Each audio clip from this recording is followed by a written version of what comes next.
জয়পুরহাটের খেতলালের পাঠানপাড়া বাজারে সেনাবাহিনীর ভুয়া সদস্য পরিচয়ে বিয়ে করতে এসে সদরুল ইসলাম নামে এক ব্যক্তি ও তার সহযোগী আব্দুর রহিম নামের কথিত ঘটককে হাতে নাতে আটক করে স্থানীয় জনতা। পরে খবর পেয়ে খেতলাল থানা পুলিশ ঘটনাস্থলে গিয়ে ওই প্রতারক ও কথিত ঘটককে আটক করে থানায় নিয়ে যায়। স্থানীয়রা জানায়, বিয়ে করতে আসা আটককৃত সেনাবাহিনীর ভুয়া সদস্য সদরুল ইসলাম গাইবান্ধা জেলার গোবিন্দগঞ্জ থানার হরিনাথপুর ২০পুকুর গ্রামের মমতাজ উদ্দিনের ছেলে ও কথিত ঘটক জয়পুরহাটের খেতলাল উপজেলার হোপ গ্রামে জালাল উদ্দিনের ছেলে। বিষয়টি নিয়ে প্রথমে মেয়ে পরিবারের সন্দেহ হলে দ্রুত জনতার নজরে আসে। পরে জিজ্ঞাসাবাদে বেরিয়ে আসে চাঞ্চল্যকর তথ্য।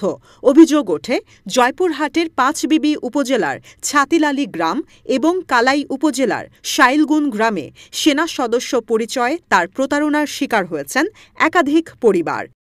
পুলিশ জানায়, সেনা সদস্য পরিচয়ে প্রতারণা, অর্থ আত্মসাৎ এবং সরকারি কর্মকর্তার ছদ্মবেশ ধারণের অভিযোগে তার বিরুদ্ধে মামলা রুজু করা হয়েছে।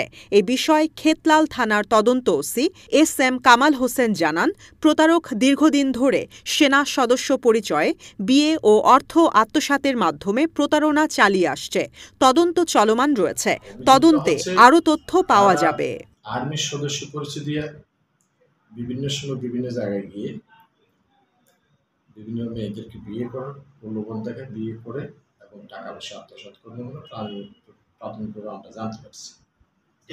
কতজন বিয়ে করছে এরকম তথ্য আপাতত এরকম তথ্য স্পেসিফিক বলা যাচ্ছে না, আমরা তদন্ত করে